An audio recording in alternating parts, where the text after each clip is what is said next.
Hey guys, what's up? It's Will back once again. We're here for another fight card prediction. I'm going to give my quick picks for UFC 273, Volkanovski against the Korean Zombie from Jacksonville in Florida. I apologise that I've not got this out sooner earlier in the week. I've had a bit of a rough week. Both my kids are ill. One's got chicken pox, the other one's got a really heavy cold. So it's been a pain in the dick, to say the least. So just wanted to get a video out here, just giving my quick picks, quick thoughts, my bets I have. I do have 5 or 6 bets, I think, for this card. So what I'm going to do is I'm going to put the banner across the bottom of what my picks are going to be, just so you can get that straight out the road there. I'll give a little bit of explanation why I think that, but it's not going to be nothing something too in depth like I usually kind of do. So let me bring the card up again to it there. Julio Arce against Daniel Santos. From what I've seen with Santos, he looks like he's a very aggressive fighter, throws a lot of spinning techniques. I actually ended up watching a lot more probably of his kickboxing career than I did of his MMA career, because there's not a hell of a lot out there on Daniel Santos, what I've seen. And from Arce, I mean, he missed weight today, 136.5, so he's obviously been pushing it to try and make that. He didn't look good in the scales whatsoever, so that's interesting. I know there's a lot of people that have taken a shot on Daniel Santos this week, and I can probably see why, because Arce is coming off a very devastating knockout at the hands of Song Yadong. Santos does throw heavy, does throw frequently. He's not a guy to kind of sit back and range play with you and fight at distance, where Arce might kind of look to do that a little bit more. I think it's an all-around mixed martial arts. I think Julio Arce is the better fighter. I'm going to edge him and probably play a lot more of Daniel Santos and DraftKings is kind of what I'm kind of doing this week. But, I mean, the number's nice on Santos, and the UFC have obviously liked to match him up with some decent guys before he had to pull out or whatever. But my pick's going to be Arce. I just think he's a little bit more well-rounded. I think he might play it a little bit safe and just kind of win the rounds to win a decision there. Piera Rodriguez against Kay Hansen. To me, Kay Hansen is just not a UFC caliber fighter, in my opinion. I think that she was rushed into the UFC. I don't think she's looked good in the UFC. She's another one who missed weight today. Piera Rodriguez, I think, could, if she can keep this fight on the mat, on the ground, I should say, on the feet, I think she's got a distinctive advantage. Now, if Hansen does use her wrestling, her jiu-jitsu, gets it to the ground, then I think she has some good chances to kind of win the fight down there. But to me, I think Piera Rodriguez is just going to outlast, and I think she's going to land more. Hansen was a little bit unlucky against Corey McKenna. Against Jasmine Judasavicius, I thought she had an opportunity to kind of win that fight and really never took the grasp with both hands there. So I'm going to be on Rodriguez in that one there. Alexey Oleynik against Jared Vanderaa. Earlier on in the week, I thought, is Vanderaa maybe live? And I'm like, I watched his fights and I thought he was a little bit unlucky against Arlovsky. But I do think he is kind of live in this fight. But like I said, I just feel like Oleynik, I don't know, I just feel like he's going to do more in this fight. That's what I kind of feel, but I don't really want any part in kind of betting this fight. The pick's going to be Oleynik. Just really not really watched. That was one of the fights that I really didn't get around to kind of watching all that much on, because I can't remember who Oleynik's opponent was supposed to be. Latifi pulled out. I remember watched that a few weeks back. Didn't really fancy watching too many Jared Vanderaa fights. So yeah, Mickey Gall against Mike Malott. I'm picking Mike Malott here. But it's a bit of kind of shot in the dark, if we're being honest with you, because there's not a lot out there in like the 7 years that he's like, I don't want to say 7 years. He's not really fought all that much in 7 years. Went on the Dana White Contender Series, got I think it was a guillotine there in the first round. But I feel like I'm seeing a lot of people on Mickey Gall this week, and I understand it with the betting line the way it is quite high. The thing with Mickey, he's kind of grew up in the UFC. He's got some wins. He's took some bad losses. He's faced higher caliber opposition than what Mike Malott is at this point. Mike Malott, I remember back in the day, there was a few Canadian people that would hit me up and say, this guy's going to be really, really good. Keep an eye on him. But then he's just kind of petered out, lost to Hakeem Dawoudi, I want to say, way back in the days at 145. Now he's fighting at 170. So that's interesting. I just don't trust Mickey Gall. I would never bet Mickey Gall. I very rarely would touch Mickey Gall. I'd pick him, to be honest with you. I think Mike Malott has got an opportunity to finish here. But it could get sketchy if it goes into round 2 and 3. So I'm seeing some people on Mickey Gall. I'm not going to be one of those people. I'm going to pick Mike Malott.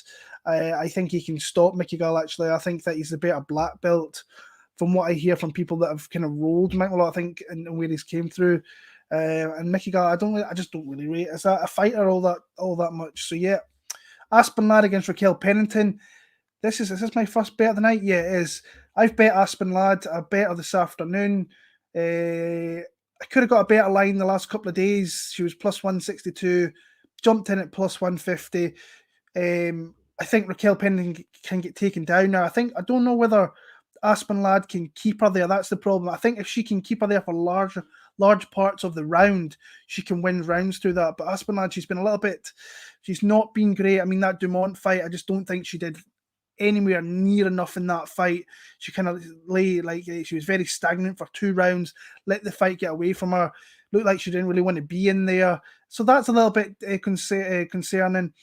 Raquel Pennington, I think she can be taken down. I think she can be, for parts of these rounds, can be controlled a little bit. I think Aspen, but like I say, Rocky is someone who's very, very tough. She's a tough out for a lot of people. She's on a good little win streak at the minute, but when you look at it, Macy Chase don't rate overly high. Panic Yanside, no, not really highly. Marin Renault was kind of on a way out there. But she's in one of the best spots in her career after what she was when she faced Miesha Tate. She beat her long ago. I just think Aspen Lad's going to win. I've got this feeling that Aspen's going to turn up here and get a W.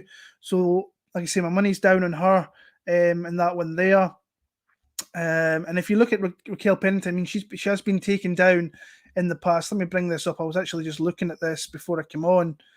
Raquel Pennington, I think she was taken down by Macy Chason, Panic Yanzad, Marin Renault. They're lesser grapplers, in my opinion, than what Aspen Lad is. So I think she's going to have opportunities, but it's whether she jumps ahead and actually does that. That's what she needs to do. I need to see that she does it from the get-go, round 1, keep going for it, and I think if she can get it, she can win the fight through that. Where are we at? Fluffy Hernandez against Josh Fremd.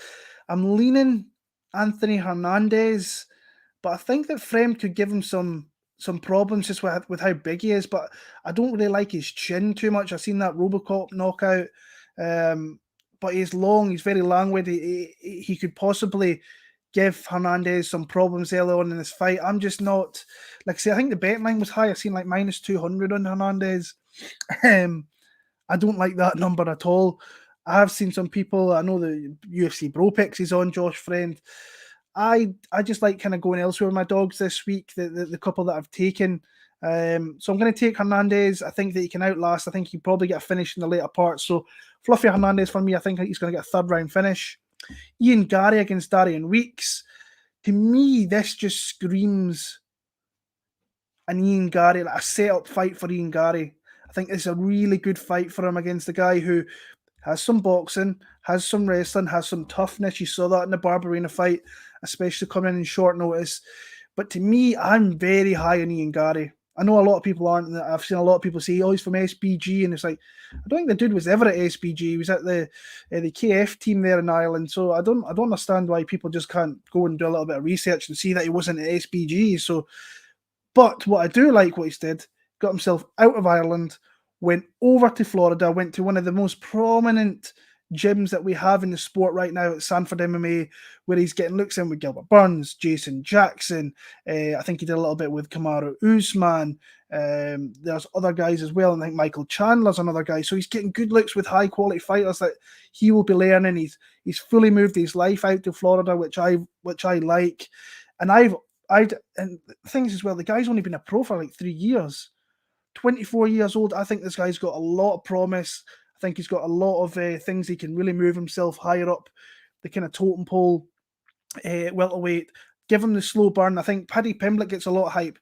For me, the far better fighter is Ian Garry. This is the fighter that people should be keeping an eye on, in my opinion. I think he could turn himself into a really good fighter.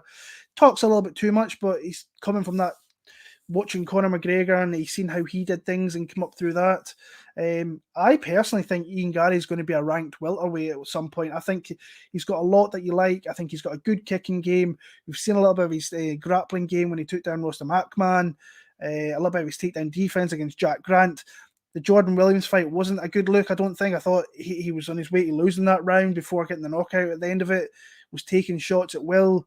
But you've seen the promise with the guy with the finishing capability. I think he can finish Darian Weeks here. I just think this is a sell fight. I bet him as part of a parlay.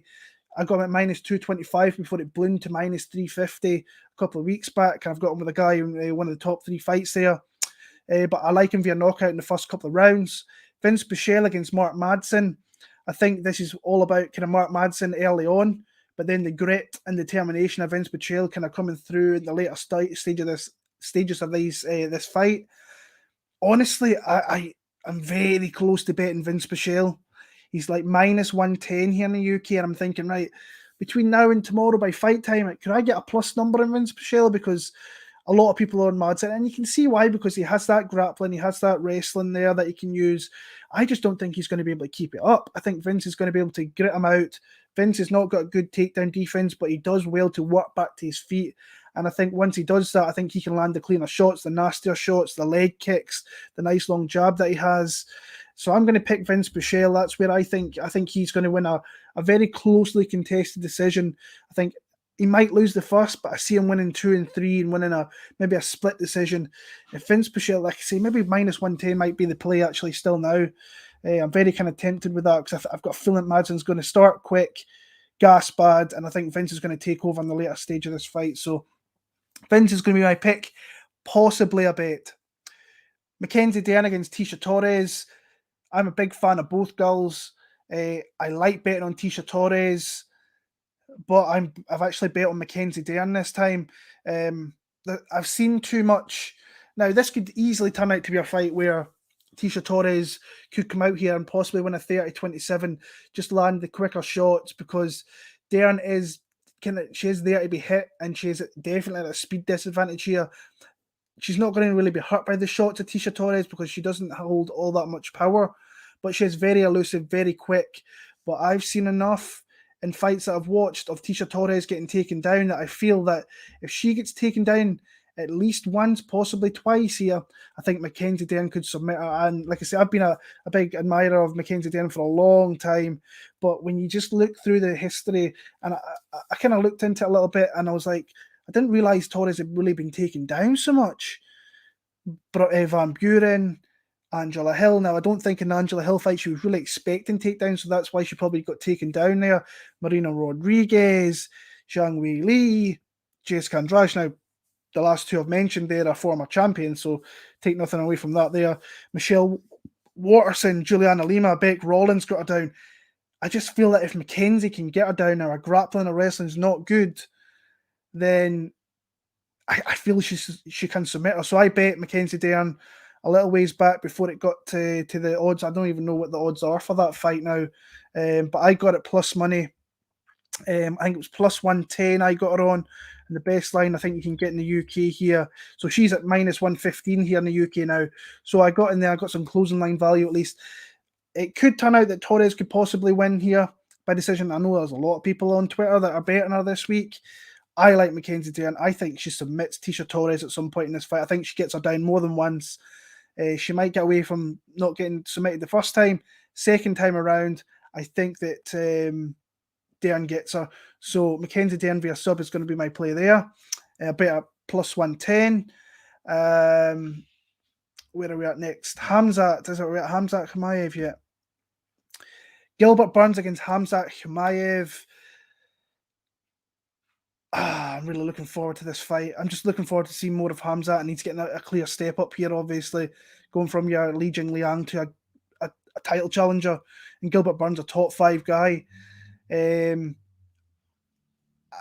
And I know there's a lot that we still need to see from Khamzat Chimaev, but he looks the real deal to me. I know we've still got to see his chin being touched, some other things worked out, just that step up against a better guy. Everything just looks amazing with the guy.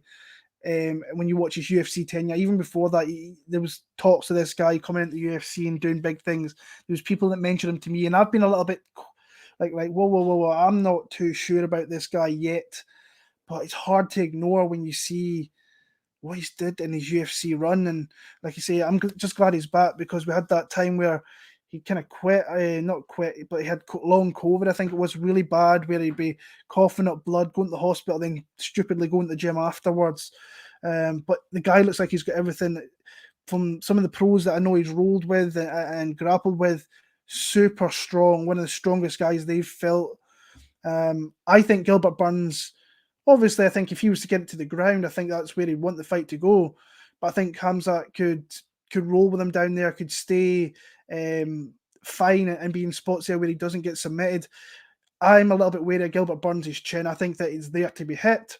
I think he's there to get rolled on. I've got Khamzat Chimaev. I was thinking about betting on round 1, but then I got just a decent number, plus 175 for Khamzat to win via KO/TKO. So I bet that plus 175. And I'm just looking forward to that fight. It's obviously the biggest fight, I think, in the card. That's where people have kind of got their eyes on is that fight above the 2 title fights. You've seen if you watch the countdown shows, the Chimaev one is miles. I think you can put the 2 main event, the co-main event together, and it doesn't get to the numbers that what Chimaev's at. So that shows you where the eyes are on this fight card, even though the 2 top fights are great. I've got Khamzat. I think I've got him in the first couple of rounds via KO, TKO, plus 175 is the play there.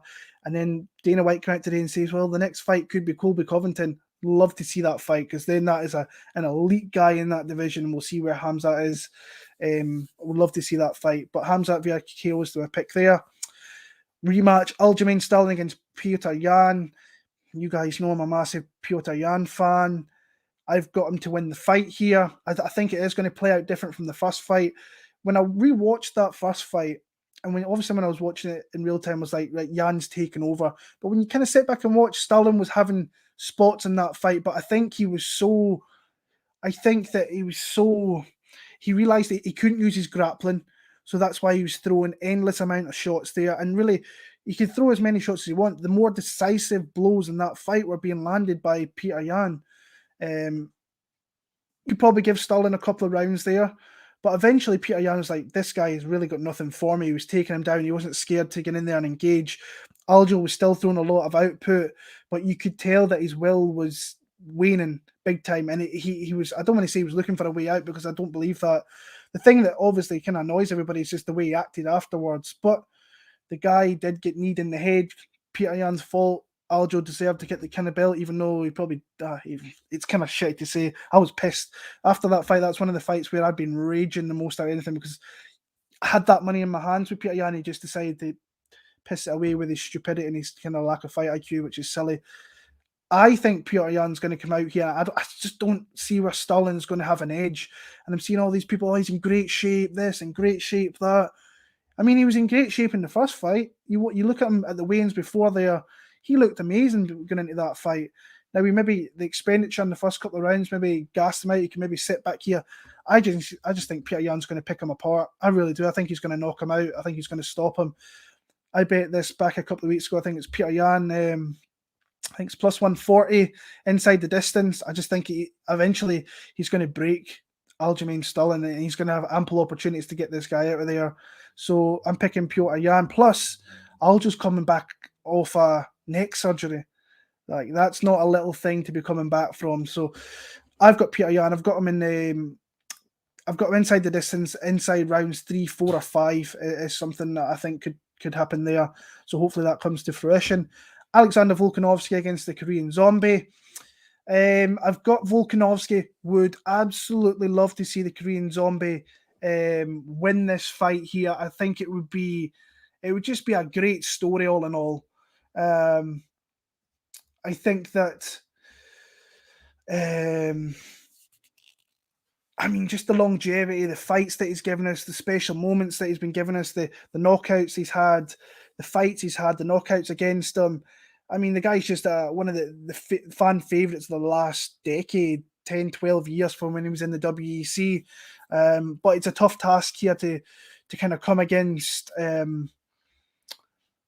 Volkanovski, who is rounding himself out to be one of the greatest guys at 145, put him up there with Aldo, Holloway, coming through tough spots against Ortega, where Ortega got to the spots where he wanted to, got the moves that he usually takes people out with, and survived them, showed the grit, determination, the durability, and like, you're not really going to outwork this guy.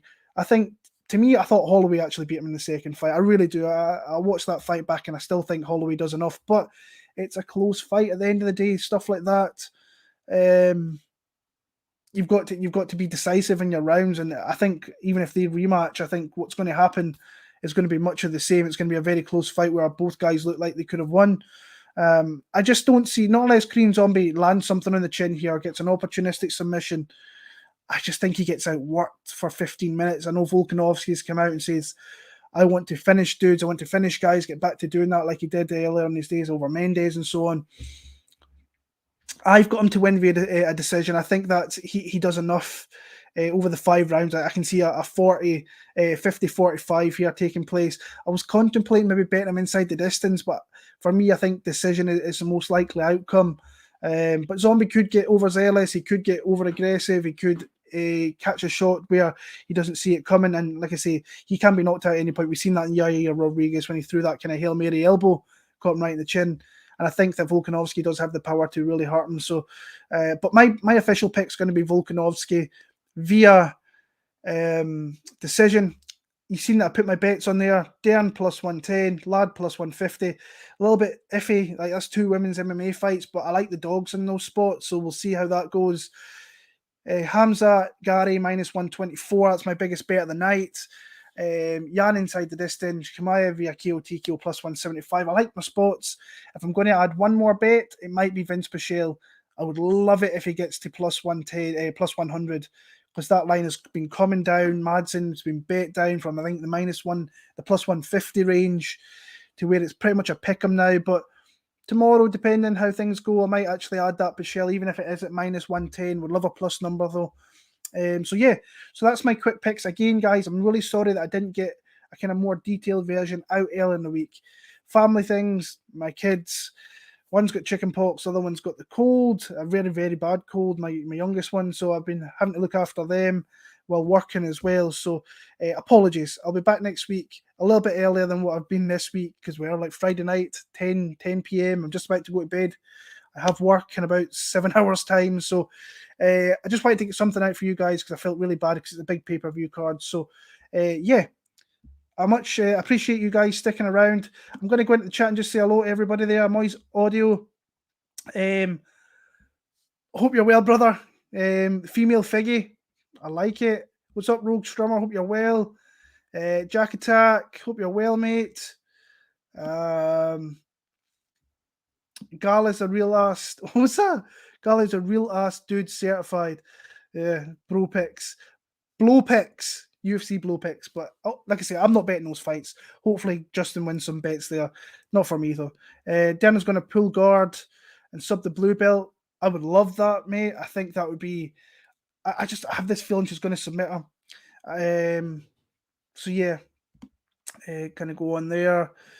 Well, are you still on Arce after Wayne's? I'm still on Arce. It wasn't a good look, obviously. Santos, I think, can be in a lot of exciting fights in the UFC with the right matches. So I'm on Arce. I just think he's the more well-rounded fighter, but I didn't like that. So I got 100k, 500k on Gilbert Burns. Am I doomed?